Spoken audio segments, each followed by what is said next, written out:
Hello, welcome to Who What Now Gaming, the podcast for consumers by consumers, where we ask the questions: Who are you? What got you into gaming? And what are you doing now? I am your host, Josh Stewart, and I am met today by a good friend of mine, somebody who has helped make this podcast a reality, and really been by my side through this entire thing. This is Noah. Welcome, Noah. How you doing? Hey, I'm so pumped to be here, man. And I'm glad that you said that I'm a good friend, because yeah, we have been busting our ass for this thing, haven't we? It has been a few months in the production. Yeah. Oh man, but we're here. We did it. Proud of you. It's going to be great. I am so happy to be here for episode 1. First episode of this new venture of yours. I'm absolutely pumped. All about gamers. Absolutely amazing. Now, what I want to know is, why the hell are you even doing this? Like, what was your feeling that made you think, I'm going to do this podcast? Because that's what I'm really curious about. Dude, I don't know. I don't know why I thought this was going to be the best idea ever. No, honestly, dude, I spend so much of my time looking up like videos on like people playing games and like their experiences and stuff, and I'm a huge like podcast listener, and I know all of my searches, honestly, like they're great, and the episodes and like YouTube videos and stuff that I find are fantastic, but a lot of the times they seem to be like kind of oriented around a review of some sort, or like the idea of like whether the game is great or if it's going to be successful, or if people should buy it or not buy it, or play it or not play it. And I feel like we've kind of like lost that grasp on not whether or not a game is going to be successful, but if a game is good to you, like the consumer. And I really kind of had this idea that, what if instead of, just another podcast where somebody comes on here and is like, oh man, if you played, I don't know, Dragon's Dogma 2, it's going to be super successful because of these game mechanics and everything. No, it's like, I want to hear the raw story about why, I don't know, Legend of Zelda Ocarina of Time was your favorite game from your childhood. Like, does it stand up today? Maybe. It's a good game. I love it. Is it my favorite game to today? Close, but no. It gave me such a wonderful feeling as a kid that it became my favorite game over the years. But you never really hear the stories about like why these games were so why they consumed people's lives so much. Everyone has that first. It's not even your first game, but like your first game. Do you know what I mean? Like there's like a difference. 100%. You play games and then you have that game that like, whoa, and I think there are so many stories like that, and so many people who can you can't get them to talk about anything, but if you bring that up, they'll go forever about this game that they love, and I think that's absolutely so fantastic. For me, definitely like Mass Effect is the big one for me, which I'm sure we'll talk about later on, but like that's totally like what you said about Ocarina of Time.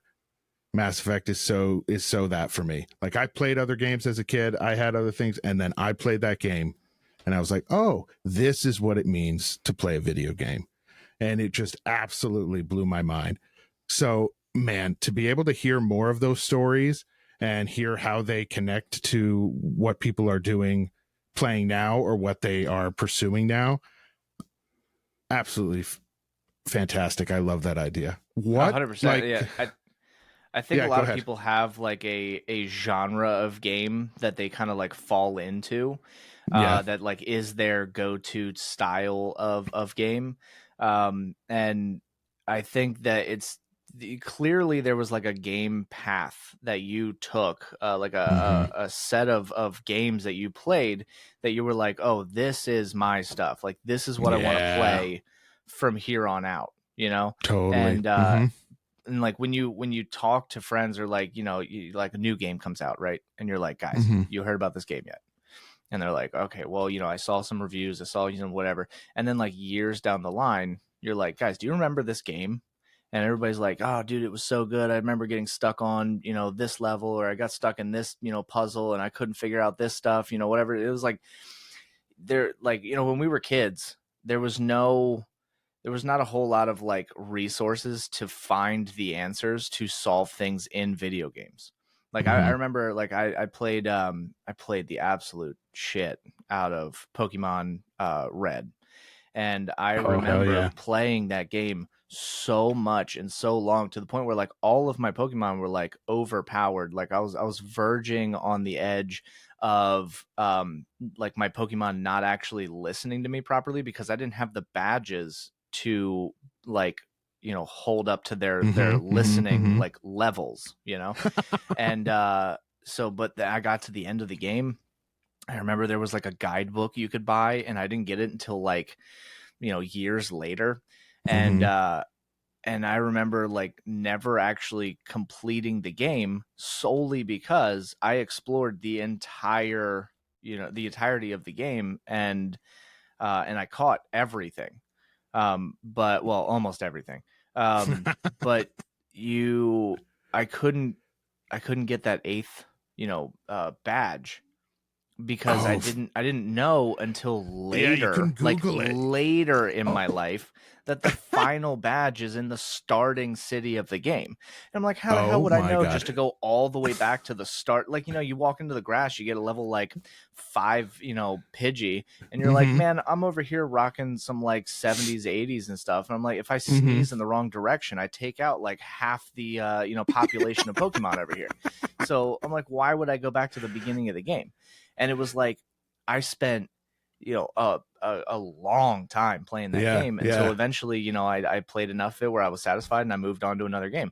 And it was like, it was But those moments where I wasn't basing the game on whether the game mechanics were good, or if mm-hmm. I could just Mm-hmm. spam the A button, I could basically finish a match in no time. Yeah.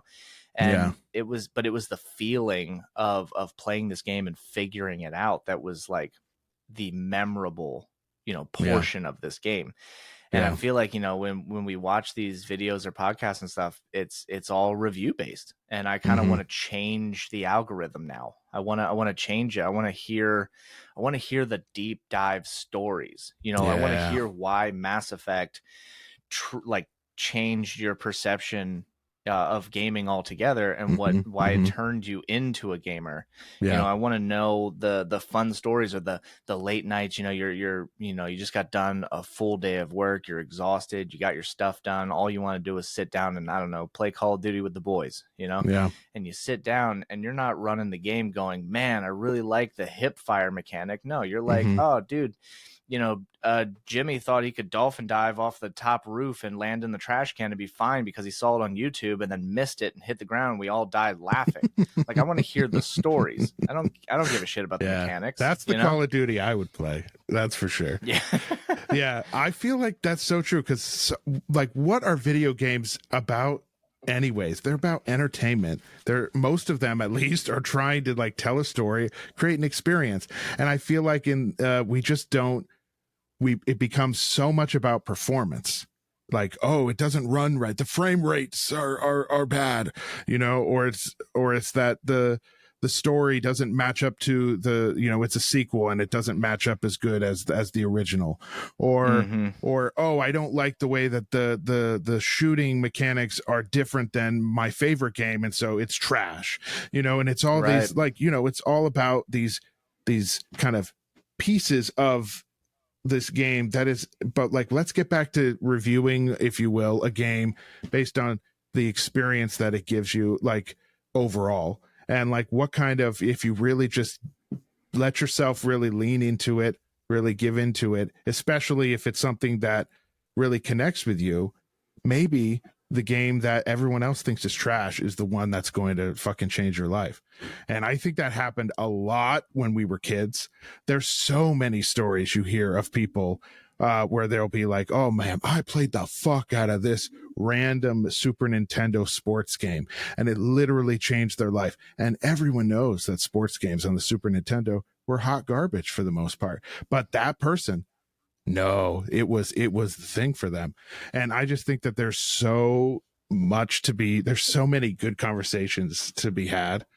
And I think it can inform how we look at games going forward, which is why I think the structure of how you want to talk about these things is just fucking genius. Because, you know, we talk about why we feel the way we do about video games, and then how does that affect looking forward? Because I can tell you my experience playing Mass Effect literally is how I pick the games I play now.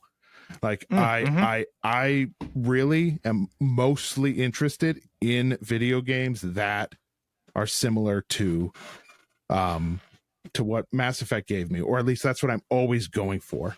You know, I am, you know, I'm a father of 2 kids. I've got a lot going on in my life. I don't have just tons of time to game. So when I do, I'm looking for a certain experience.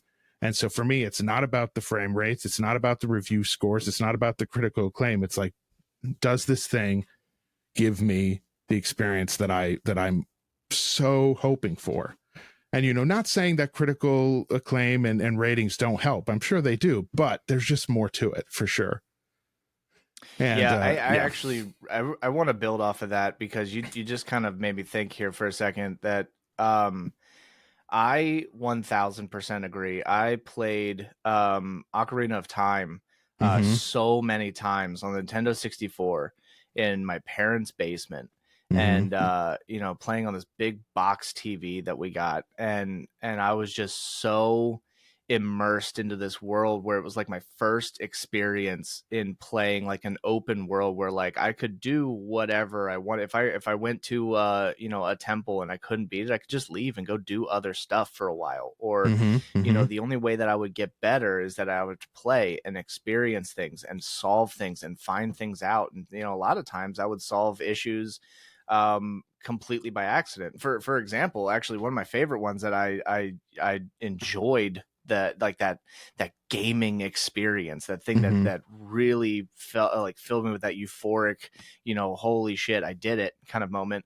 There's a big there's like a canyon where a bridge is out right before you get to Gerudo Village.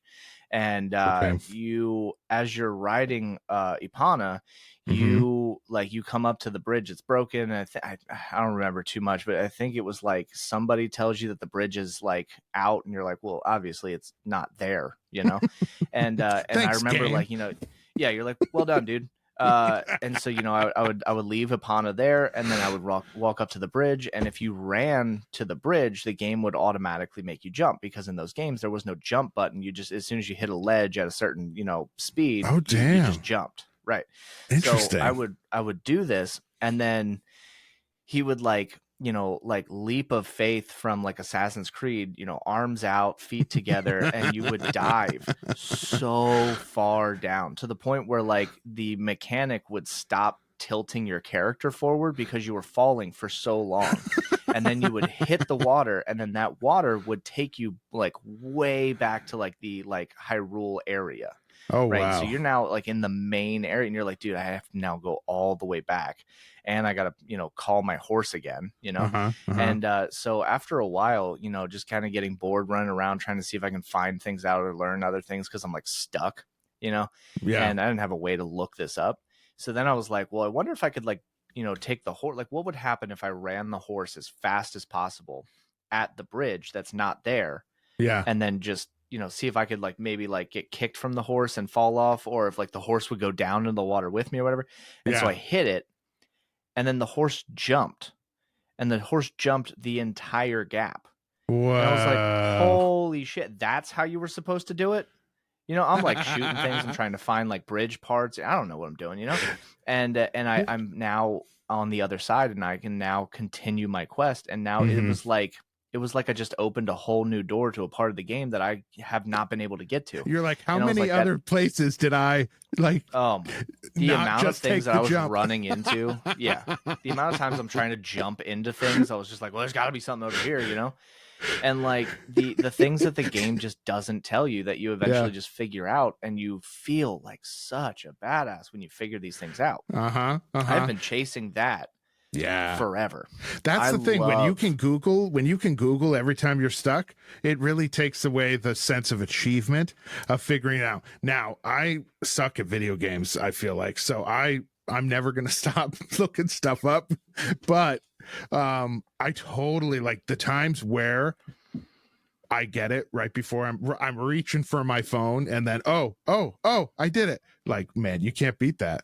You can't beat it when you know it's not something that the game, it's not obvious, but you figure it out anyways. It's just, you can't beat that. And those are the stories that are absolutely insane, because again, so many other people, like, I got to watch some Ocarina of Time now, because now you got me curious, but so many people, oh, it's fantastic. probably, you know, half the people that played that game probably had such a similar experience where they're like, I've never jumped my horse before. How was I ever supposed to know that the horse would jump? You know? And so they have that same story. How many times did they fall into that fucking river and have to reset every time? Cause I mean, I know I played, the Breath of the Wild Zelda, which obviously is, a spiritual successor to the Ocarina of Time, in so many ways. And man, I had some moments that feel like that, where I was just like, why do you, like, again, the games that when you fail make you like redo so much of what you worked to accomplish just to get back. I'm not those. Sometimes it works, but I'm not sure that's exactly my thing. I'll just say that. Dude, I'll tell you what though, the Legend of Zelda community, like you have to have a passion for like the Legend of Zelda franchise, to truly, like, my opinion, appreciate the story, because there are points in the Legend of Zelda lore that you could only assume somebody took a bunch of topics, put them on a board, and then threw a dart at it. Because at one point, like Legend of Zelda, right after the events of Ocarina of Time, everything splits into 3 major timelines.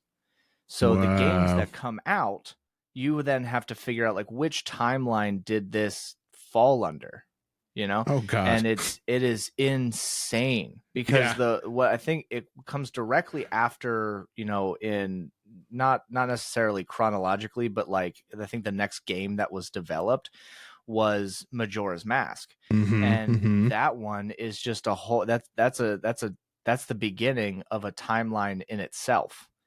Oh shit! See, I did not know this. Oh, it's deep. I mean, I don't think you can find a lore video on Legend of Zelda that is under maybe 30-40 minutes. God damn. It takes some time to go, and so it's like chaos games at first glance. Like, no way this gonna make any sense. But if you take the time and look to people who have, there is something to it, or is it truly just a little bit batshit? No, so I think I would have to relook at it and re-educate myself on it, because I think it's been like a year or two since I've like truly watched like a full lore video. But I think if I remember right, it basically splits into 3 from the 3 pillars of the Triforce. So basically you have like the Ganondorf timeline, where like Ganondorf wins, and like all the havoc that reaches down, you know, that timeline. Then you have the timeline for Link, which he I can't remember if it's Link's or Zelda's timeline that he goes back to the Temple of Time and reverts back to a child and then has a childhood and leaves with Mm. little, baby Epona, and that's where Uh-huh. you get like Majora's Mask. And then there's a third timeline which is like, I think, the opposite of the one I just said, so it's either Link Mm-hmm. or Zelda's timeline, where Link remains as an adult and continues on that way. Wow. So it's very complex and convoluted, but it is incredible. It is Wow. such an amazing story because Link himself, he's not the same Link, except Mm-hmm. for Majora's Mask and Ocarina of Time. Link is not the same Link in each game. Link Yeah. is like Link's like I don't even know. He's like it's a spirit or like a a reincarnation of, or kind of like how like the Joker is not really the Mm-hmm. Joker in each movie. He's more of like a Yeah. mindset, kind of thing. Yeah. So it's like Yeah. Yeah. like each Link is not the same, but in a way spiritually they are. It's nuts, dude. It's a crazy timeline. It's a crazy story, but it's so good, man. Mm. Like it's absolutely fantastic. But it's those Wow. games that Yeah. really drew me into like my love for like D&D now. Oh Trying yes, D&D. I got a friend who's trying to get me into Pathfinder. I'm a little hesitant only because I started with D&D, so we'll see how that goes. Yeah. But like Baldur's Gate 3, an absolute god of a game. Oh my Dragon's goodness. Dogma 2, I just started. Yeah. So far, here or there, give updates maybe later in future Mm-hmm. podcast on my feels about that. But Yeah. Yeah. like Yeah. I love the open world Mm-hmm. like concept where it's a giant linear story, Yeah. but how you get there and what you do in what order is entirely up to you. And Yep. that is the gamer that I have become. Yep. Oh, With totally. a side Yeah. of Call of Duty. Every so often you gotta, Totally, totally. I'm so with you on that. Obviously, I my love for the story-driven games and the adventure and the companions um really brought me uh in that constant search for that type of experience. I discovered D&D as well, and I definitely can't wait to have more conversations about that on this podcast. And we are in each other's games, like we play a lot of D&D together now. And I mean, yeah, I'm I highly recommend anyone who is a big fan of video games. Obviously, if you enjoyed Baldur's Gate 3, then you already like D&D and you just don't know it yet. So you definitely need to everyone should try playing a game of D&D. I there are a really do lot of think. like subtle differences. Mm-hmm. Like I have noticed that there are certain like spells or buffs or whichever you that are in Baldur's Gate 3 that are just Yeah. unparalleled. They're fantastic, almost necessary for your playthroughs, that Mm-hmm. when playing like actual D&D, Yeah. not really that beneficial. Yeah, But then very true. there's also things in like builds that are like so good and so useful in like a D&D campaign Mm-hmm. that really don't actually hold that well in Baldur's Gate 3. Yeah. And in a way, I kind of like that a Oh lot, yeah. Oh yeah. because like even though it's not a direct comparison, the feeling of Baldur's Gate 3 is so good and the story Mm-hmm. is so good. Yeah. It I was very hesitant to buy Baldur's Gate 3 in the very beginning, Mm-hmm. and I didn't know if I wanted to spend the money for a game that was just kind of a D&D lookalike. Yep. And Totally. hands down, so happy I bought it. Mm-hmm. I think I've taken a brief pause right now because I started Dragon's Dogma 2. Mm-hmm. But I want to say I'm on my fourth or fifth playthrough God damn. of Baldur's Gate 3, Wow. and even like I am a dad of two, also, Mm-hmm. and a very busy individual. And we are at the point where my oldest is wanting to get into games and like play games with me. And Mm. so, I was Get like, that Call well, of Duty. yeah, dude.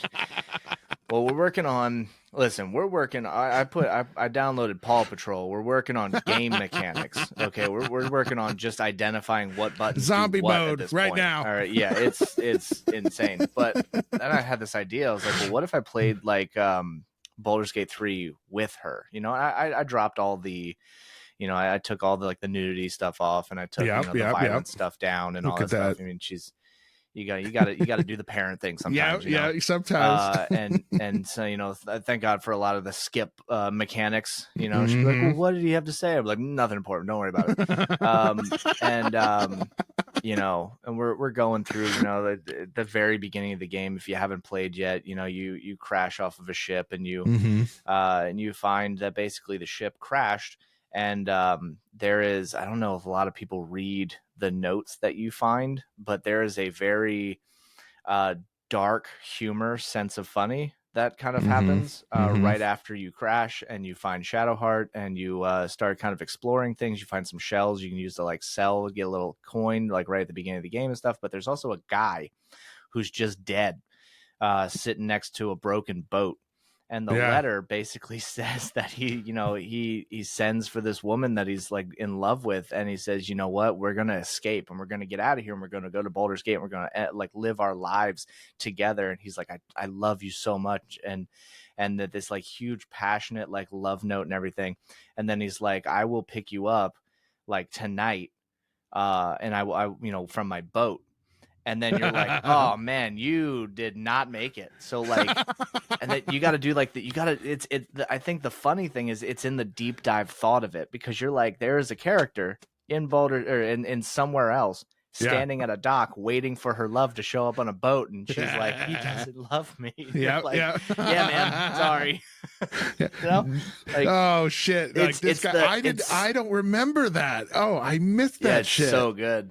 I've played the beginning so many times. It's like I have to pick it up every time, even though I know exactly what it says, because I'm like, poor guy, Like, oh man, that sucks. So like the crash, right when he was about to leave, the crash, like, oh yeah, you can steal his materials and stuff to kind of help your stuff out. You find the letter. I think he's even got some gold on him. And yeah, basically it's just wrong moment, wrong time kind of thing. He's loading up the ship, and the ship that you're on, the Nautiloid, crashes, and it kills him instantly. You're just like, yeah, man, sorry. Oops. Wow. Dude, it's so good. That's the storytelling. That's the attention to detail. And I think that's what that game scratched the itch that I mean, it's not an uncommon position. Many people say that Baldur's Gate 3 felt like what we always thought BioWare would become, the makers of Mass Effect. It felt like it was a BioWare game, like what BioWare, the trajectory it looked like they were going to be on with something like Mass Effect. And I still have hope. I have hope for some of their upcoming releases. Dragon Age is coming out not too long. I really have hope for that maybe there'll be something, and they're still trying to reboot Mass Effect. So I'm not giving up on them yet, but my God, I just, the ability for them to hit so many tenets of what makes a good video game. I just feel like so many video game companies, they do a few of them right, and that makes a great game.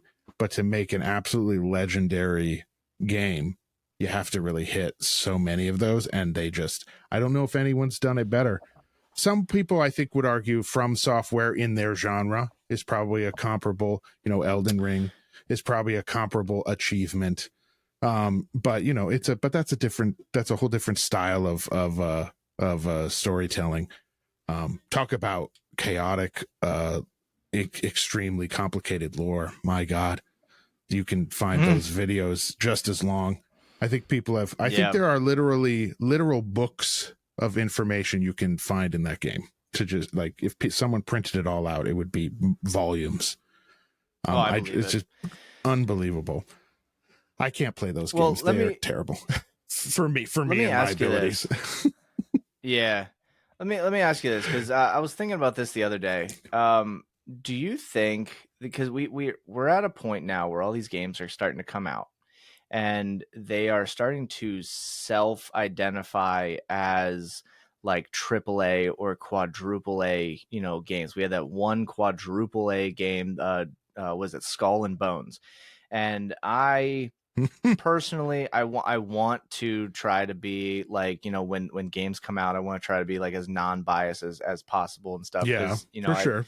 I've always had an issue with the way that when like a game comes out and people are like, check out the review, and I'm like, yeah, man, I don't feel like you should call it a review, because like, break down the word, it's a reviewing of a game that just came out. Like, maybe say like first impressions. Yeah. Like, this is my Yeah. first impression of the game. I haven't had enough time to dive deep enough into the game to be considered a reviewing of the game. Totally. So, but Skull and Bones comes out, and Skull and Bones is probably one of the games that I have been looking forward to since like the very first announcement of it, which was like 2000, I want to say like 2012, maybe 2015, somewhere in that area, right? And I was like, I'm holding on to this because it was advertised starting off as just an absolute grunt level, like, ship hand.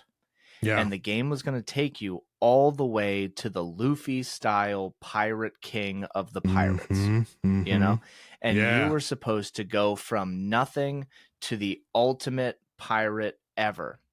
And then the game releases, and it is a giant steaming pile of dog shit, where you are on a ship, and then like it doesn't even give you the chance to like get off the ship to go like get resources and stuff. You just grab resources from the side of your ship. Like, it becomes like a pirate ship simulator. And then they're like, check out our battle pass. And then they're like, yeah, this is the first ever quadruple A game. And I'm like, for what? Like, this game has less story, less game mechanics, and less like anything than multiple games that have come out 20 years prior.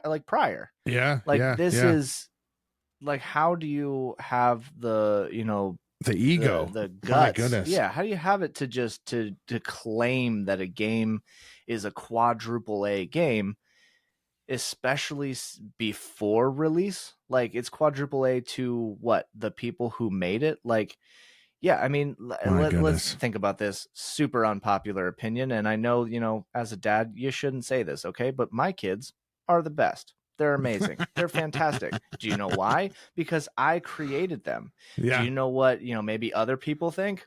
They don't. They don't care. They're not their kids. They don't give a shit. I mean, so, your like, kids are pretty perfect. Great. I mean, they may not be the best because those are mine, but they're pretty close. So. See, but I'm saying, like, to me, they are quadruple A.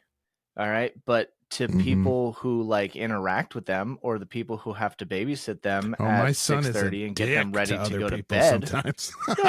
When it's bedtime, my kids aren't even ranking. Okay, yep. I'm like, get in bed. They don't even rank to you. It's 8 o'clock at night.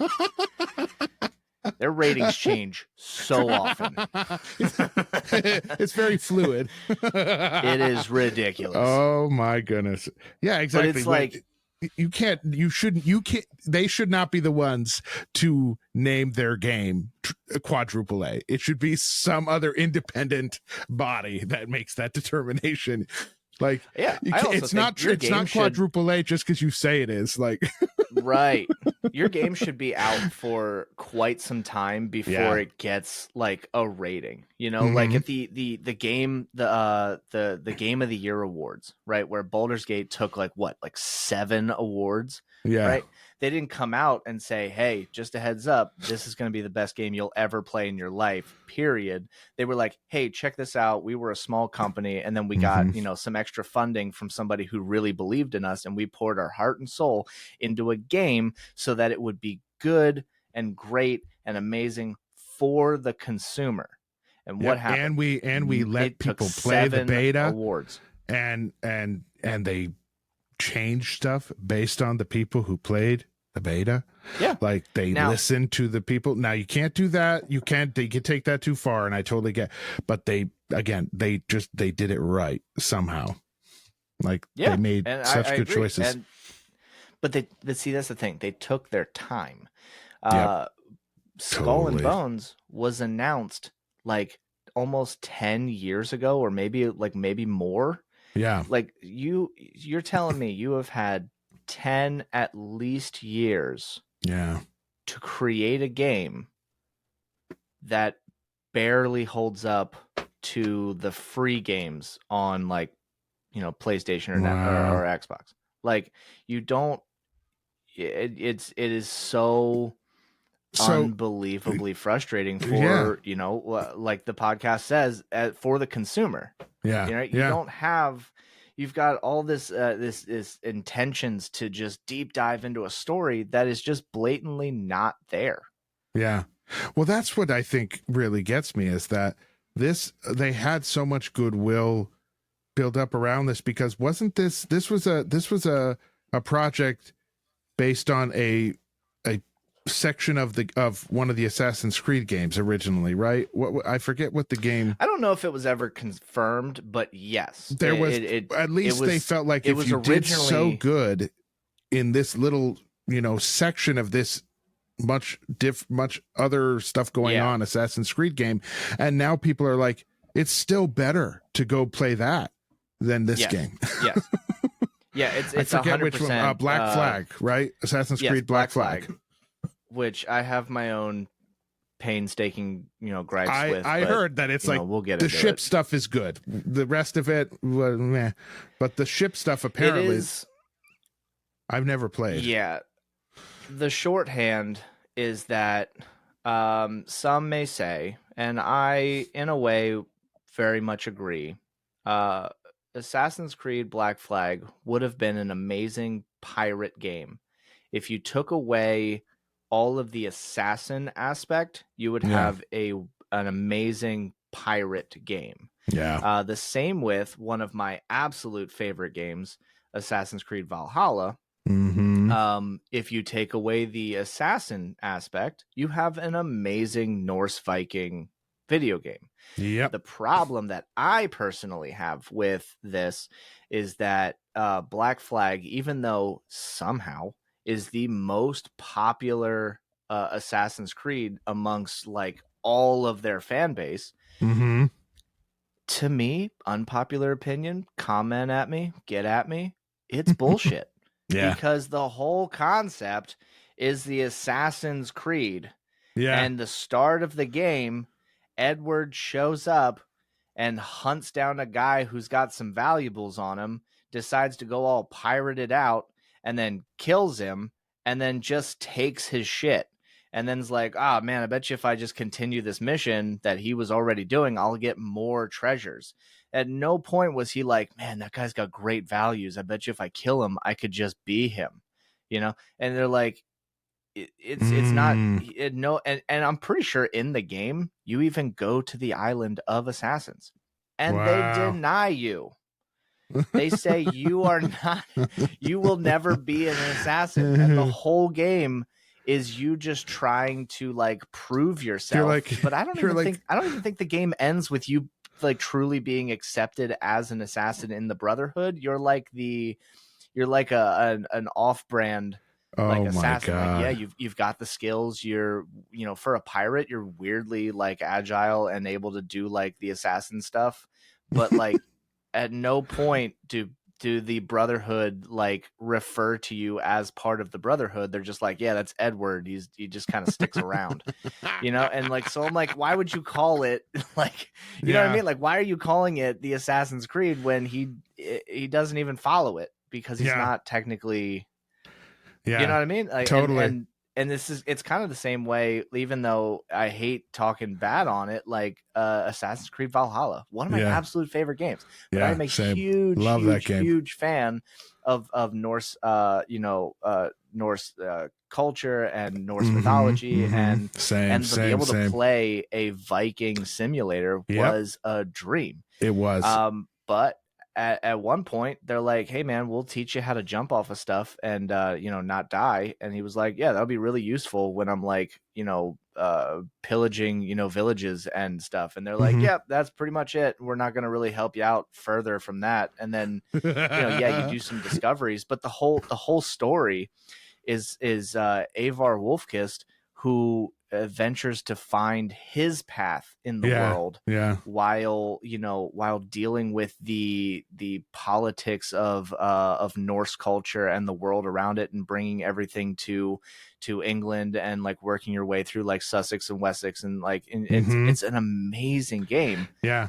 But once again, it's not technically an assassin. Yeah, it's not really an Assassin's Creed game. They created a pretty fucking amazing Viking world and game, and then they put in these like NPCs that are assassins, and they teach you like exactly what you said, and that's it. And again, actually, kind of. I think there's only two, right? Yeah, there's like the two guys. Yeah, the two guys. There's just the two guys, and the one guy's just an absolute asshole. Yeah. So like, yeah, and I think like, I don't even think there's other assassins in the game. I wish it just wasn't. I wish they had just left that out and just made it, because the issue is people have so many. You hear so many people talk shit on Valhalla, and their biggest thing is because it's not. It's an Assassin's Creed game in it, but it's not. And it's like, I agree with you. I like the non-Assassin's Creed-ness of it. I like that it's just I do too. fucking good Viking games. I mean, I don't often complete games, and I finish that fucker. So like that tells you like I liked that game. 100%. Like it was good. Yeah. And I just was like, damn, I wish that they would just, like, I understand marketing and stuff. They know more people will buy it if it says Assassin's Creed on it. And, that's where it's like, again, this is where it's like, okay, this is not really for the consumer. It's for the consumer in the sense of let's manipulate the consumer to buy something and then not have it be what we kind of advertise it to be. It worked for me with Valhalla because it was I kind of, because of their history with like Odyssey, I had a feeling that was how it was going to be.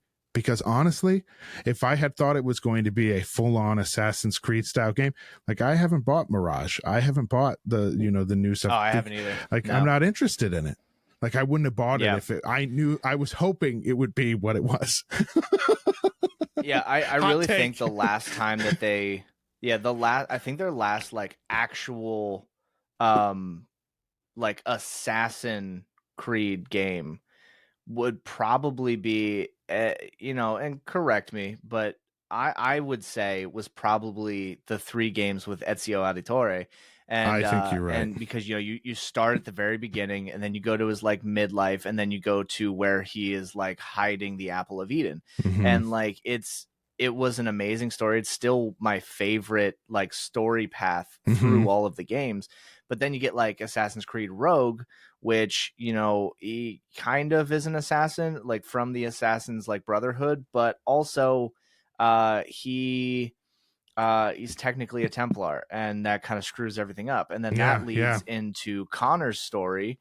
And Connor was, he was Native American who then wanted to save his people by using the Assassin's Creed techniques, and be kind of in a way became his own assassin. And so even then, probably wrong, I don't remember if he was technically a part of the Brotherhood, or like he was like accepted in from no, because he did the ceremony. With the old guy. So technically, he was an assassin. So, and that one was also absolutely fantastic. But Rogue, Black Flag, Valhalla, not assassin games. I mean, they're assassin games, but they're not assassins. Yeah. Odyssey, Origins, they all took, which I mean, I Oh think yeah, and that one, yeah. they were intentional. It was intentional for them to go that way, but I just feel like you didn't, I understand why people say they didn't love them in the fact that they weren't Assassin's Creed games. And I'm like, Yeah. I agree with you. I like them better. I like, especially like the Odyssey and Valhalla. I played both of those, and I do think that they're Yeah. better. I think those games are better for not being so closely related, but it also, I totally get the concern and the feeling of like you're abandoning your core premise and your core structure, which games have to evolve. But I don't know. I Yeah. just feel like, again, part of me wishes we could have just had them. I would have loved to have seen like the Valhalla be its own start of its own franchise rather than being just a stopping point in a path. Because I'd love to see Yeah. more. I'd love to do more Viking shit. Like, 100%. But and I will have to say, I think it is an amazing, like, those games are really great, like, pirate, type of game, or a Norse Viking like type of game. But I think Ubisoft, their like style of video games yeah. is very fun and unique, and the, like, the graphic designs and the way that stories play out, and they do open worlds very well. In my opinion, I've always enjoyed their open worlds because it really does feel like a vast open world. Yep. It, maybe if I were to disagree with myself at all, probably Black Flag, only because of those times where I would just open the sails and just autopilot because I got to get to the other side of the map. And so I just like sit back and go do something else while I sail and listen to sea shanties for like a half an hour, but when it comes to like open worlds, I really think they nail it. And I think that if they did like a Valhalla type of game through a different company who doesn't have the rights to that, like, graphical design or play style, I don't think it would have been a good game, and no, because I agree Ubisoft with you. makes it so unique to their brand, and it is fantastic. Yeah, the way it really they worked. do it. It really worked. It felt so good, because there are times where I definitely that style of the Ubisoft kind of style is not always my favorite, but I think it's all about when style, plot, subject line, sometimes they just, and I just felt like with Valhalla it felt so good. There's games that I can say that maybe aren't the highest level of like critical acclaim, but for some reason they felt really good. Another one that really did that for me was Far Cry 5, when you're out killing the fucking cultists. Like, something about the way that Far game, Cry 5, the story, that's the one where you're in the middle of the wilderness and there's this cult, a backcountry cult, and you take them down. Oh, is that the one where you start the game and you're basically like a cop or like a deputy or something, you're with the cops or whatever, and then the guy, I remember that. Yeah, that was a good one. I like that one. I mean, it just felt good to play. There was something about the environment and how the mechanics of the game just worked, and the way the guns in the game just felt in regards to how it just.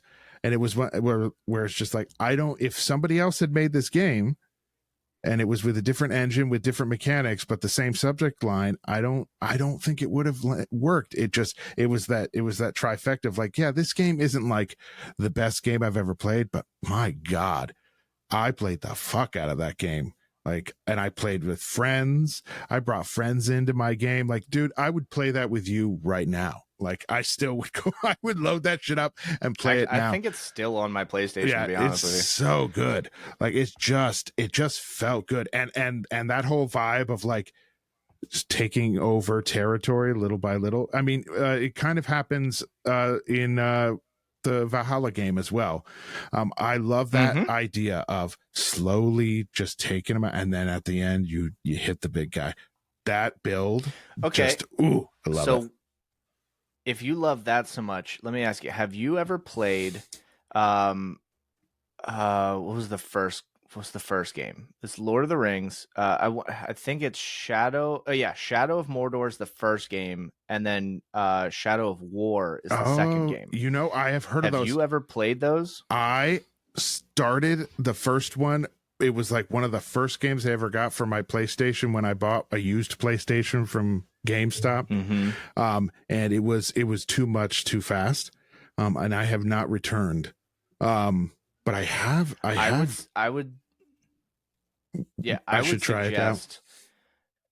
Shadow of Mordor is fantastic, but Ooh. with the game mechanic that you were just describing, Yeah. Shadow of War Yeah. is so unbelievably good. I loved that one. That is honestly a game that I will return to Yeah. at least once a year Yeah. and play through it. The mechanic is so unique to me that it just the way the game plays and Mm-hmm. the kind of like, I don't know if it's technically AI, but there's a system in place where as you are playing, I think his name is like Talion, I don't remember, something like that. But Fantasy name, dude. yeah, so he then you find these like strongholds, Yeah. right? And you're trying to take down a lot of like the dark forces. But then you have like the head honcho of that area. But Mm-hmm. each head honcho has like captains. And depending on the like threat level of that region, you Mm-hmm. will have like multiple captains. Oh So damn. you will go around. Each of those captains will have bodyguards, and then those Uh bodyguards are in charge of others around them. And so uh-huh. while you're playing the game, the AI, I'm just going to call it an AI because I don't know what it's actually called. Uh-huh. But the AI, mechanic, Yeah. each time you die, time advances. So when you die, maybe there was a captain who got into a scuffle or whatever with some other like grunt like player. Yeah. That captain or that bodyguard can die. The Mm-hmm. person, the Ulrich that kills him, Yeah. takes his place. So now he's a different Oh. character. Yeah. He's got different weaknesses, different strengths. And then as you're going through, you eventually get this like domination ability. So Uh-huh. then you can almost kind of work against them, and you can like dominate two of the bodyguards, so that when you eventually get strong enough and you want to take on this like threshold of captains, you go hunt down the captain. And the captain comes out, you do whatever you need to do to like take out some of the guys, you're all stealthy and stuff. Uh-huh. and Uh-huh. uh and then he finally comes out trying to figure out why everybody's dead. When he comes out to call you out for the fight, if you dominated two of the guys that follow him, they will turn on him mid fight, and Wow. now it's 3 against 1 in your Holy favor shit. instead of the opposite. So then it got to a point where like I would just try to test like how far I could really take this. Yeah, yeah, So I yeah. would go through and I would dominate all the bodyguards, then I would dominate all of the captains, and then I would start the final like siege to take Yeah. on that region. So when it would come in, I'd storm the castle, and then I'd take off the first layers, and then as you're supposed to fight the captain is now under your domination. So then he will turn on those around him, and now God he's a part of damn. yours, and now he's storming the siege as well. And so then you get all the way to the final captain, and like you're in a room where you're fighting the boss, and if Uh-huh. you dominated his captains, they will then fight with you to fight him, making the fight easier. Wow. But then you can dominate them, you can fear them, or you can like scare them and stuff and bring them Uh-huh. down in levels. You can basically like mess with their minds so much to the point where they drop so far in level that they like can't even speak. They're like brain dead. and sometimes you'll just be Damn. playing and you'll be trying to do something, and a captain, unbeknownst to you, will be hunting you down. So you'll be like stealthing through an area, and then he'll walk out and he'll be like, "Hey, remember me? I don't know, you stabbed me through the face the last time we fought, but they rebuilt me, and now he's got this steel plate over his face. So now you can't defeat him in the same way that you defeated him the last time." It is such an Wow. amazing game Damn. mechanic. Holy moly, that seems so like ahead of its time. That sounds like a game that's coming out like in 10 years. I genuinely don't. Dude, Holy moly. In all honest opinion, honestly, do not feel that it gets enough love. Yeah. It is such an amazing game. Oh man, Like I gotta try it. the time that they had to put into this game to make these mechanics work, it's incredible. Damn, and talk The story about is like decent, but like, yeah, but that's where it's the like almost gameplay the is so story good. doesn't matter because you're No. making your own story. You're carving your Yeah, own the path. gameplay is This so is all good. going on in your head. You're like, I'm a fucking badass. I'm the fucking, king of the 100%. mountain, dude. Like this guy's, and you're thinking about like how like just imagining actually being there and fucking with you. And suddenly it's like it's now the game is the canvas for your brain to actually like to build up this, just to really just go for it. Yeah. Damn. Oh yeah, dude. I think even at some points, like, they have this like this like in-game fight club mechanic where you can take some of the guys that you've dominated and that follow you, and then to get them to like kind of level up, you send them in the pit, I think is what they call it. It's just called the pit. And you pit them against other other captains and bodyguards that are also trying to like level up. Yeah. And then you basically just watch them fight it out. And if your guy dies, that's it. You lost him. He's done. You're gonna have to go find somebody else to dominate. But if he wins, he levels up, gets even stronger. So now when you go to like storm places, you now have an even stronger like Urukai to like roll with you. It's damn. Just talking, I'm gonna have to start this game again. It's hands down one of my absolute favorite games, and it's all open world, man. Yeah, it's so good. Damn, so good. You're gonna go play that, and I'm gonna go play Far Cry 5. Yeah. I did have I wanted to kind of bring this back a little bit, because I'm curious about your opinion on this one. Do you think that older games, because they've spent all this time and it was for the gamers, the consumers, the diehards of the games, that they would create these games and they would put their heart and souls into those games so that genuinely the end goal of the game was to bring joy to the people playing the game. Yeah. And that's what made the game so good. Do you think that we've kind of edged into a point where these companies have grown so large that they are almost taking shortcuts to ensure that they make the money back? Because this kind of came up when I was thinking about like Call of Duty. Yeah. Right. Call of Duty has become so big that their last game was a bit of a disappointment to me. It was one of those games where, like, Call of Duty was the thing where, like, after work, I get home, get the stuff done, be a parent, get the kids into bed, and then I sit down with some coworkers and we just run a few games, talk shit, we laugh, it's a good time. Yeah. And then it slowly started morphing into like you get to the point where, like, hey, here's an unfinished, not complete game for the same price as a game that is completed and in its entirety. And then they're like, hey, if you pay us like $30-$40 extra, we'll give you the maps that you had in all the other games. And then we're not going to actually change anything. It's just it just looks better because, you know, the new game graphics are better and the guns aren't different, but we are going to have some pay to, you know, have better weapons type of thing.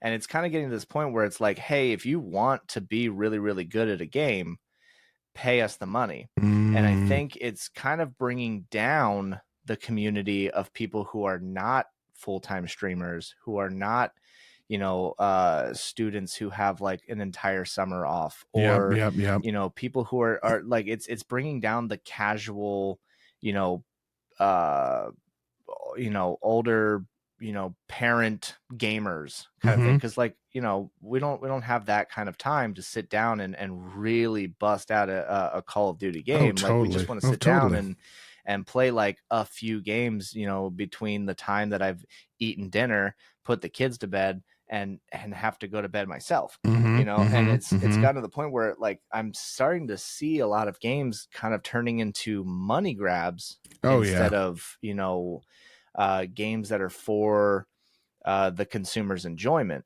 to the point where I think the money grab is almost becoming too much, where the quality of the game is tanking. Yeah. What do you think?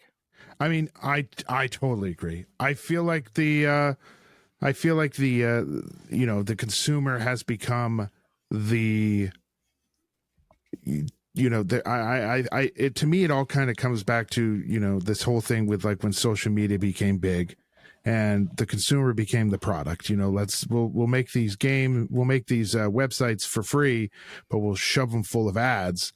So that's how we make our money. And so the consumer looking at the ads and staying on the site, you know, and I think that viewpoint of consumers being the product has kind of poisoned entertainment in general. And I think video games are probably victim of that more than anyone else, anywhere else, in that it's about less about, and I think some studios do this more than others, obviously, but it's like, how can we release a game in a way that gets the most money from this consumer, rather than saying, how do we release a game that is so good that more consumers want it, you know, and that we can't keep that, you know, flying off the shelves, proverbial shelves, if you will, you know, like, Yeah. why, you know. And I do think there are some studios,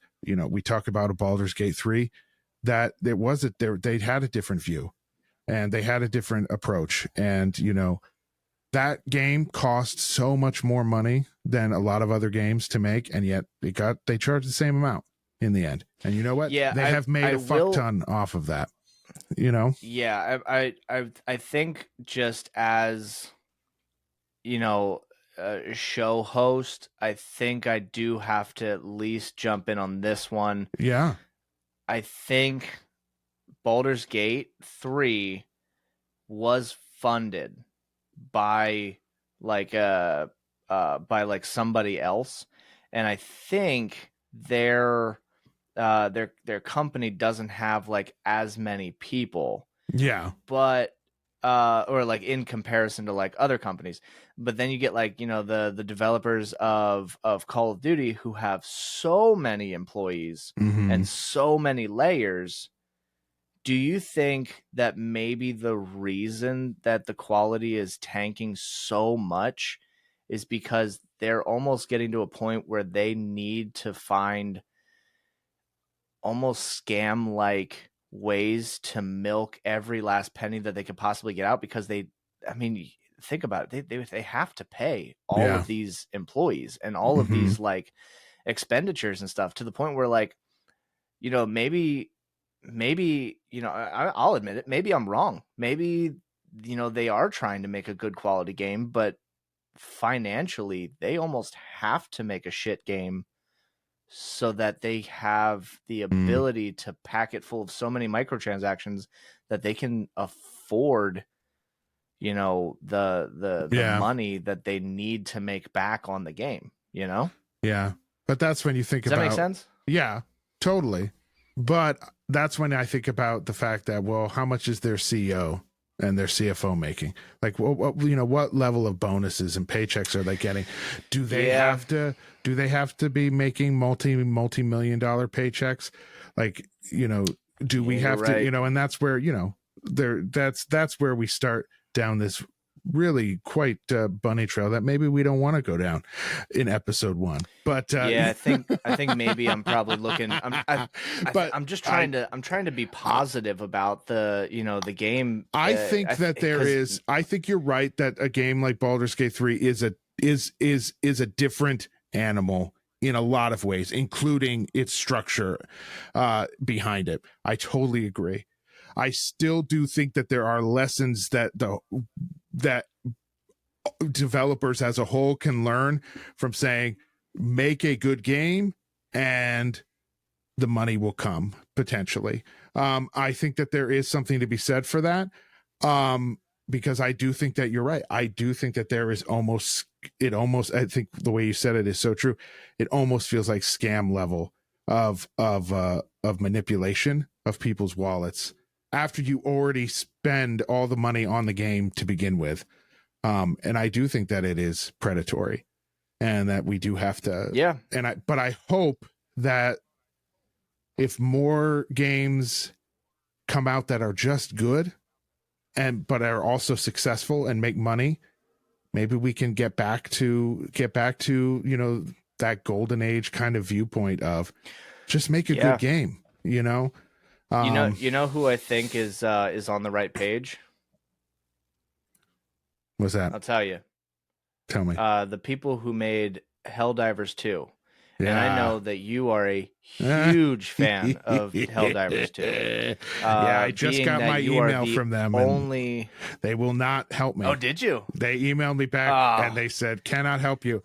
And I said, well, thank you. No way. Thank you. And thank PlayStation for just taking my $60 donation for the deluxe version of the game that I will never be able to play. For those listening, Noah is legitimately the only person on this planet who is unable to play Helldivers 2 from day one. Mm-hmm. We have been trying every possibility. You rebuilt your PlayStation yep. 6 times? Yep, reinitialized. And deleted the game, rebought the deluxe version to get a full fresh copy. Some sort of corruption has gone on. Yeah, it's the only person who has not been able to play Helldivers 2. And what an absolute disaster that was. But I will say, circling back, as a game, they did fantastic. They created a good game. There's a huge community that follows it. And the only issues that people were really having an issue with was that, the servers weren't big enough. And it was just solely because this tiny little company did not expect this many people to be into their game. And they had to up the cap by like 3, almost 4 times. I think the last time I personally checked, I think they raised it to like 850,000 spots on their servers and stuff. It's incredible. Wow. And honestly, good on them. Congratulations to them and their team. They created an extremely entertaining game, and they are absolutely killing it out there. I just think it says a lot that these smaller studios that have to take a lot more time or just have a lot less money are the ones that were putting out the games that people actually really love and want to play and that go, viral, if you will. That says something, and people should be looking at that, because why is it that Call of Duty, with its massive, huge corporation behind it,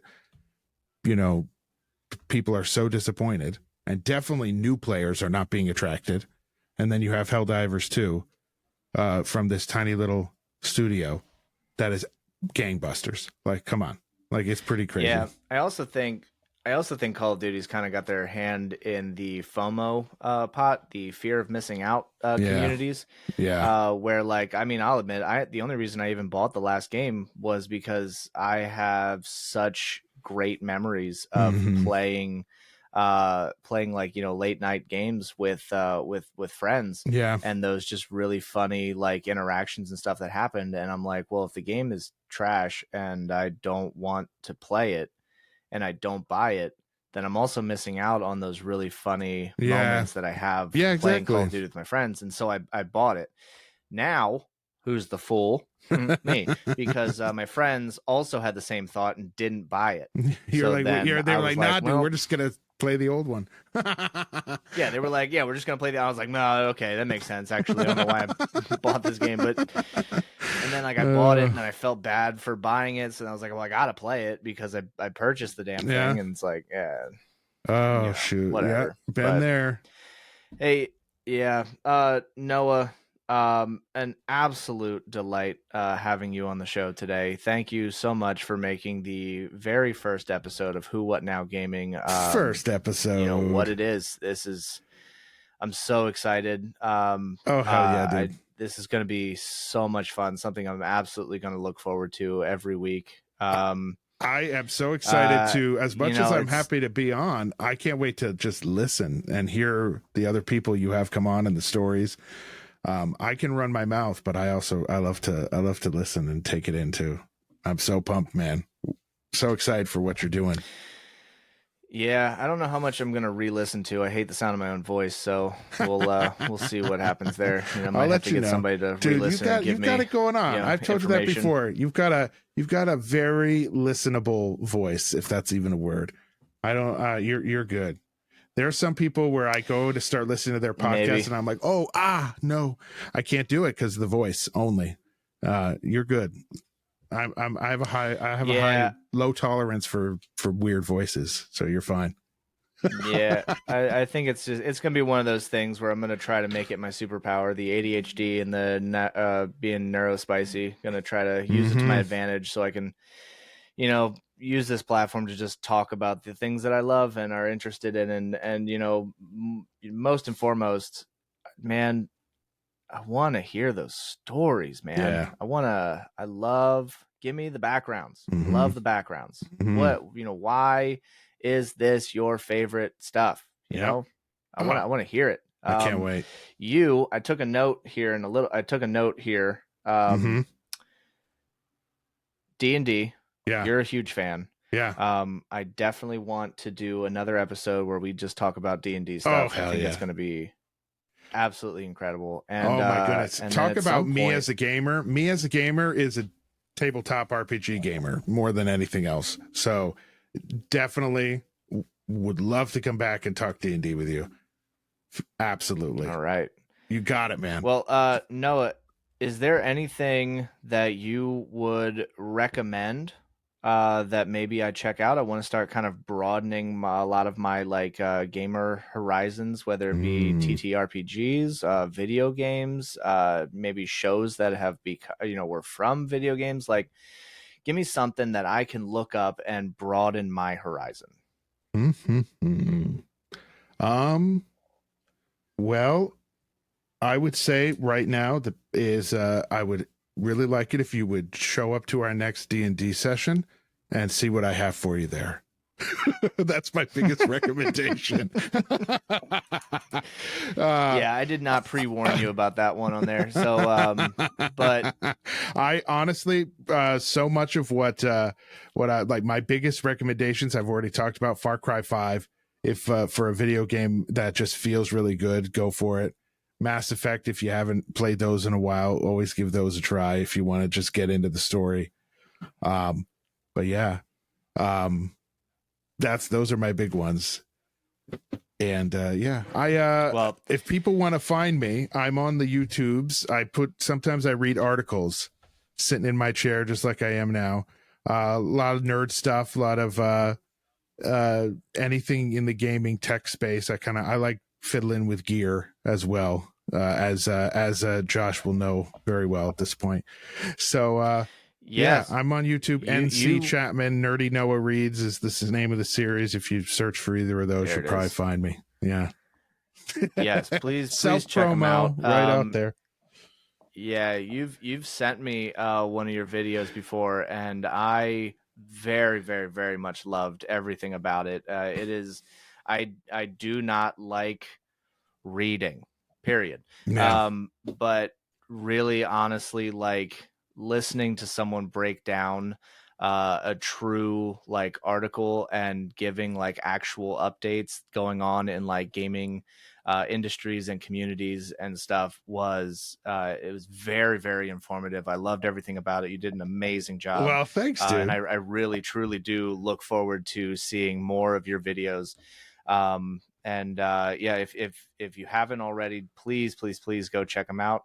If you want to follow me, I am on Instagram at Phoenix Stewart, and I will eventually at some point get the Discord page going up and out, and I'll I'll be all eventually up have in like a that Facebook too. thing. I would love to. I post questions that I would love to discuss here on the podcast, and I would really really like some of the opinions of the consumers, seeing that that's what this whole deal is about. Oh, hell yeah. So yeah, please go check out Noah, and yeah, we will see you on the next one. Awesome. Bye bye. See you later, Noah.